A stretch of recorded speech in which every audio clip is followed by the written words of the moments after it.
Hi friends, మరణం తర్వాత జీవితం ఎలా ఉంటుంది? భగవద్గీతలో మరణం గురించి, అలాగే చనిపోయిన తర్వాత మన ఆత్మ ఎక్కడికి వెళ్తుంది, శరీరం నుండి శరీరానికి నిజంగా ఆత్మ మారుతుందా?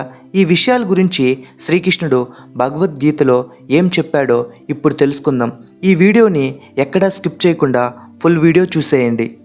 హిందువుల పరమ పవిత్ర గ్రంథమైన భగవద్గీతలో కూడా మరణాంతర జీవితం గురించి ప్రస్తావన ఉంది. శ్రీకృష్ణుడు అర్జునుడితో మరణాంతర జీవితం గురించి, మరణం గురించి ఎంతో బోధించాడు. భగవద్గీత ప్రకారం మనుషులంటే శరీరాలు, వారి భౌతిక రూపాలు, మాంసం, ఎముకలు, వారి అనుభవాలు కాదు. మరణం తర్వాత కూడా చలించలేనిది ఒకటి ఉంది, అదే ఆత్మ. కృష్ణుడు చెప్పిన ప్రకారం ఆత్మ పుట్టదు, చనిపోదు, అది నిత్యం జీవించే ఉంటుంది. శరీరం నుంచి శరీరానికి మారుతూ ఉంటుంది. తన ప్రయాణాన్ని కొనసాగించడానికి ఒక శరీరాన్ని ఎంచుకుంటుంది. ఆ శరీరం నాశనం అవగానే మరొక శరీరంలోకి చేరుతుంది.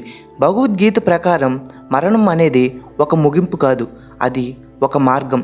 ఆత్మ శరీరం నుండి విముక్తి పొంది మరొక రూపంలోకి వెళ్ళడానికి మరణం ఉపయోగపడుతుంది. ఇది ఒక అంతర్య సంఘటనగా చెప్పుకోవాల్సిన అవసరం కూడా లేదు. ఆత్మ అనేది ఒక అంతం లేని ప్రక్రియలో భాగం. భగవద్గీతలో 2వ అధ్యాయం 20వ శ్లోకంలో శ్రీకృష్ణుడు ఆత్మ గురించి వివరించాడు. అది శాశ్వతమైందని, దాన్ని ఎవరూ నాశనం చేయలేరని చెప్పాడు. అది జననాన్ని, మరణాన్ని పొందిందని, అది కేవలం ప్రయాణాన్ని మాత్రమే కొనసాగిస్తుందని వివరించాడు. శరీరం మాత్రమే నశించిపోతుందని, ఆత్మ ఎప్పటికీ నశించదని శ్రీకృష్ణుడు బోధించాడు. భగవద్గీత ప్రకారం మనిషి రూపంలో ఉన్న వ్యక్తి అతని ధర్మాన్ని, విధిని మాత్రమే పాటించాలి. ఆ విధుల కోసమే ఆయన భూమి మీదకు వస్తాడు. ఆ తరువాత భౌతిక రూపం నశించిపోతుంది. ఆత్మ మాత్రం మరొక రూపంలో ప్రయాణాన్ని కొనసాగించేందుకు సిద్ధమవుతుంది. నిస్వార్థంగా బాధ్యతలను నెరవేర్చడం ద్వారా ఒక వ్యక్తి తన నిజమైన స్వభావాన్ని, ఆధ్యాత్మిక అభివృద్ధిని పొందుతాడు. భగవద్గీతలో మరణాంతర జీవితం గురించి ఒకటే చెప్పారు: మరణం అనేది శరీరానికి, ఆత్మకు కాదు. కాబట్టి ఆత్మకు ఎంతో జీవితం ఉంటుంది. అది శరీరాలను మార్చుకుంటూ తన ప్రయాణాన్ని కొనసాగిస్తూనే ఉంటుంది. భగవద్గీతలో అంతిమ లక్ష్యంగా జనన మరణ చక్రం నుండి విముక్తి పొందడాన్ని సాధించాలని చెప్పారు. అంటే ఆ వ్యక్తి తన సంబంధాల ఉనికి నుంచి పూర్తిగా తెగదెంపులు చేసుకొని మోక్షాన్ని పొందుతారు. తిరిగి ఆ వ్యక్తికి జననం అనేది ఉండదు. అయితే ఇప్పటికీ కొన్ని చోట్ల విశ్వాసాలు, సాంప్రదాయాల ప్రకారం మరణించిన వ్యక్తికి తిరిగి పునర్జన్మ ఉంటుందని నమ్ముతూ ఉంటారు. ఆ పునర్జన్మ మనిషికి కాదు, ఆత్మకని అర్థం చేసుకోవాలి. హిందూ మతంలోనే కాదు, అన్ని మతాల్లో కూడా మరణాంతరం జీవితంపై ఎన్నో అభిప్రాయాలు, నమ్మకాలు ఉన్నాయి. క్రైస్తవ మతంలో మరణించిన వ్యక్తి పరలోకంలో శాశ్వతంగా ఉండిపోతాడని నమ్ముతూ ఉంటారు. ఆ స్వర్గంలోనే ఆనందాన్ని పొందుతుంటాడని చెప్పుకుంటూ ఉంటారు. అక్కడ భగవంతుడితో ఏకమవుతారని, పరలోకంలో తన కన్నా ముందే మరణించిన ప్రియమైన వారితో కలుస్తారని నమ్ముతారు.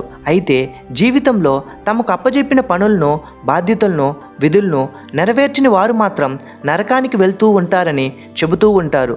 ఇక ఇస్లాం విషయానికి వస్తే, ఇస్లాంలో కూడా మరణాంతర జీవితంపై ఎన్నో నమ్మకాలు ఉన్నాయి. ముస్లిమ్స్ వారి స్వర్గాన్ని జన్నా అని, నరకాన్ని జహన్నమ్ అని పిలుచుకుంటారు. మనుషులు చేసే పనుల ద్వారే వారు స్వర్గానికి వెళ్ళాలా, నరకానికి వెళ్ళాలా అనేది నిర్ణయించి ఉంటుందని ఇస్లాంలో నమ్ముతారు. మంచి పనులు చేసిన వారు జన్నాకు, చెడు పనులు చేసిన వారికి జహన్నమ్కు వెళ్తారని వారి నమ్మకం. ప్రతి ఒక్కరికి మరణం ఏదో ఒక రోజు వస్తుంది. అది అందరూ నమ్మవలసిన నిజం. పురాణాల ప్రకారం ఎవరైనా వ్యక్తి మరణిస్తే వారి ఆత్మ శరీరాన్ని విడిచిపెట్టే సమయంలో కొంచెం సేపు అపస్మారక స్థితిలోకి ఉంటుంది. ఆత్మ స్పృహలోకి వచ్చినప్పుడు శరీరాన్ని, కుటుంబ సభ్యులను చూసి నిరుత్సాహపడి విచారిస్తుంది. తన బంధువులతో మాట్లాడాలని, తన శరీరం తిరిగి రావాలని కోరుకుంటుంది. కానీ శరీరంలోకి ప్రవేశించలేదు. అనంతరం యమదూతలు వచ్చి ఆత్మను యమలోకానికి తీసుకొని వెళ్తారు. అక్కడ వారి కర్మలు లిఖించి ఉంటారు. గరుడ పురాణం ప్రకారం మరణం తర్వాత మానవుడు పశ్చాత్తాపం చెందుతారు. అనంతరం ప్రేతలోకానికి వెళ్తారు. అంతేకాకుండా కుటుంబ సభ్యులు ఇచ్చిన పిండాన్ని తింటుంది.